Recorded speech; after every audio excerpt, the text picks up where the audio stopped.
Hello, friends. You're with Floria, and this is the Daily Strength broadcast. And coming to you to the day before Mother's Day. And we're going to all be celebrating our moms tomorrow. And those of us that are moms are going to be celebrated. And what a topic to talk about with daily strength, because it takes so much strength to be a mother. It takes a lot. Starting with the strength to conceive, the strength to grow a baby, and the strength to push that baby out, then the strength to raise that baby, and to teach the baby, and bring it all the way up to adulthood. And even in between all of those times, we're changing so much as women. We go through so many phases, so many changes. I, I have a close friend who is now going through menopause, and she's starting to experience those wonderful hot flashes that catch you in the middle of the night and sweat all your press and curl out. And she said, "Wow," you know. And I jokingly, very jokingly, I told her, I said that estrogen, that's the nectar of life. It keeps your bones strong. It keeps you looking beautiful. It keeps your skin supple so you can attract the man. It keeps your body strong so it can conceive and take hold. It keeps those eggs strong. It keeps those joints strong so that you can carry the baby and push it out. And boy, when it dries up, when that estrogen goes away, you start to see the changes. It's like the nectar of life, so to speak, and you can see the changes. You're going to your used to be you put your makeup on and the skin was nice and supple and tight. Now it's moving, you know, with the applicator. But these are all beautiful signs of aging and growing as a mother and as a wife. And so motherhood takes strength. It takes strength, a lot of it. And from the time when you have that first baby, and you don't have any idea what you're doing, and your mom is there to help you and show you the ropes and teach you, and there's so much involved. When are they going to walk? And I remember my daughter just had her first baby, and she was able to Google everything. Oh, Google says this is so and so. I was like, man, when we didn't have no Google. You had mama and grandmama. That's what you had. They helped you. And I have to say, though, of all the roles that I've taken on in life and all the things that I've done, being a mother has been the one that required the most strength. Being able to raise your children up in the fear and the admonition of the Lord, taking them to church. Um, I look back now, I don't even know how I did it. Getting them up, getting them dressed, getting breakfast.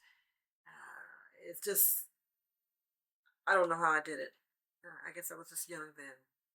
But being a mother is both rewarding as much as painful and sorrowful.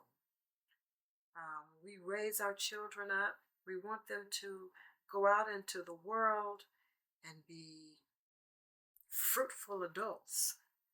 We want to see them go out and multiply, have families, and be productive and, you know, go after their purpose and all of these things. And we put all our time and our love and our effort in to get them there.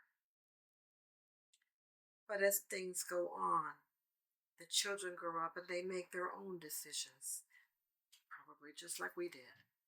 they grow up and sometimes they decide not to go your way. They decide not to follow in your footsteps. I'm reminded of a perfect example of that. My son and I went to buy a battery for his car, and we went around here to this battery store, and I don't recall the name, but it has the green banner on it. When we got there, as they drove the car around to the back to install the battery, there was a part of the steering mechanism that broke. Um, to where I don't know what it's called, but when you turn the steering wheel, it turns the wheel, and there was this part, I guess, on the axle or something that broke. And then when the guy came out to tell us about it, we we were honest with him. We didn't try to take him for a wrong. We told him, we said a day or two previous, we had heard a little thump, you know, when we would turn the car. Before we had a chance to try and figure out what it was, we had to get a battery. So he said, no problem. Thank you for being honest. He said, I'll fix it. And I said, well, how are you, it's the battery store, how are you going to fix it here? He said, follow me. And he took us back through a door, through a hallway and out a door. And it turns out that this guy was a racer. He was a famous racer who owned the battery stores. He owned a chain of battery stores. But he said he had 20,000 square feet of factory behind that battery store where he built race cars. And that is why he was able to fix. He had mechanics back there and all kinds of machinery. And he toured us, he took us all around. But he said something interesting that always stayed with me, and that is, he said his parents wanted him to go to college, get a degree like the rest of us brothers and sisters. And he went out of duress because that's what was expected. But he said it just wasn't him. It just wasn't him. He said his heart was over at the racetrack, watching those cars spin around, you know, and his to the disdain of his mom and dad, he dropped out of college and he just started hanging around at the racetracks. And then one thing led him to another to where he ended up learning, he began to race the cars, and then he made his money doing these races, and then he eventually bought all of what he had now. And he said he followed his purpose. And so at the end, his parents were happy that he found his purpose and he was successful, but he just didn't go the route that the other children went. And so, our children, as mothers, our children, they have to find their own path. They have to find their own purpose. Sometimes we want them to go the way we want them to go, but they have to find their own. I raised my children up in the fear and admonition of the Lord. I took them to church, and I wanted them to all grow up and serve the Lord. And that's still my desire. But as most children do, they kind of grew up and wanted to experiment and see the world, and they wanted to do their own thing. And so I still pray for all my children. I pray that they will, that God will bring them back. They know the Lord, they love the Lord, but they just may not be as adherent, coming every Sunday, as I would like them to be. But as a mother, you clothe yourself with strength and you raise your children up to the best of your ability, and you send them out. Sometimes there's heartbreaks in that. Sometimes the children go out, the daughters, they go their own way. Sometimes there's fights, there's family fights, there's disagreement. They go off and they won't speak to you. They go out and they take your grandchildren. They won't let you see your grandchildren. They're out there, they're trying to find their way. They're trying to find their life. And then there becomes a split. Sometimes it's with their sons. Sometimes there's a wedge that's driven between you and your children. And it hurts you. Sometimes in unfortunate situations, your children go out, they get on drugs, um, they get in a bad way, they get in a bad direction. And as a mother, you're constantly praying for them. You're always there. You're coming all the time in the middle of the night. You're up praying. It doesn't matter. And then sadly, there are some mothers who have raised their kids and they've done horrible things that they could not have ever even imagined the children would do when they were raising them. But once you've done all that you can do to raise them, and they get to the age of autonomy, then you have to let them go. And you have to know that as a mother, you did everything you could. And now they are an adult, they're out there, they're making their own choices, their own decisions. But as a mother, it takes so much strength because you always love your children. Good, bad, or indifferent. You always love them. Um, Sometimes your children may have problems that make them not able to leave the house.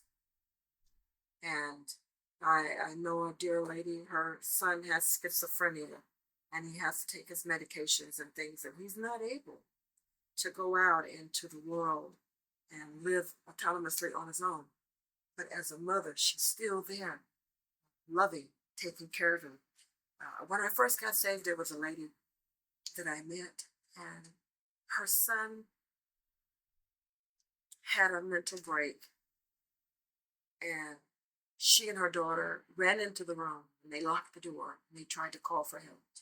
He stabbed the door 32 times before the police got there and broke in and they took him. And when she told me the story, she was going to see him in the mental hospital. And I said, because I was young and, immature, I said, "You're still going to see him?" She said, "Yes." I said, "You still love him? He tried to kill you." She said, "He has a mental illness." And she said, "I love my son." And that is, that's the love of a mother. That's the love of a mother. You don't carry a child and raise a child for this long and then be able to just, even when they hurt you, you still love them. That's the strength of a mother. That's the strength of being a mother. And this is why on Mother's Day we honor mothers for the strength that they have clothed and put themselves through, no matter what we put them through as children, no matter what we did. I know, woo, Lord, my daughters have told me some stuff. I dropped them off at a friend's house one time, and I said, "You can spend the night, but I don't want you to go anywhere else." And the mother assured me, "No, they're going to be right here." And then years later, she said, "Mama, when you dropped us off, as soon as you turned the corner, her mother had us in the car and took us to a party. And we was out there, and then, we left the party with a couple of guys, and then we got afraid, and then we got out of the car and we hitchhiked back. And I was horrified. I was like, what? And then you wonder why I don't want you to spend the night at anybody's house." So, you go back and you hear some of the stories that the kids tell you that they did. It's horrifying. But they're teenagers like we were. So, as you honor your mom, and you may be a mom yourself and you realize what's been involved in it, that's the purpose of Mother's Day. And that is why we honor our moms. And I know there's some that don't have their moms. My mom was saying to me yesterday, she said sometimes she still thinks to herself, "I'm going to get a card," and not realizing her mom died last year. She's like, "No, I'm not." So for those of you that don't have your mothers with you, that's a hard time because you're used to turning to your mother for advice and strength and needing to talk to them and just comfort. So while your children might be celebrating you, it's a hard day for you. And then for some mothers, they have to go through Mother's Day knowing that they've lost a child. So it's a worthy day. It's a worthy day where you should love on your mom and honor her. And if your mom is in heaven, you have to know that she's proud of you. She's smiling down on you.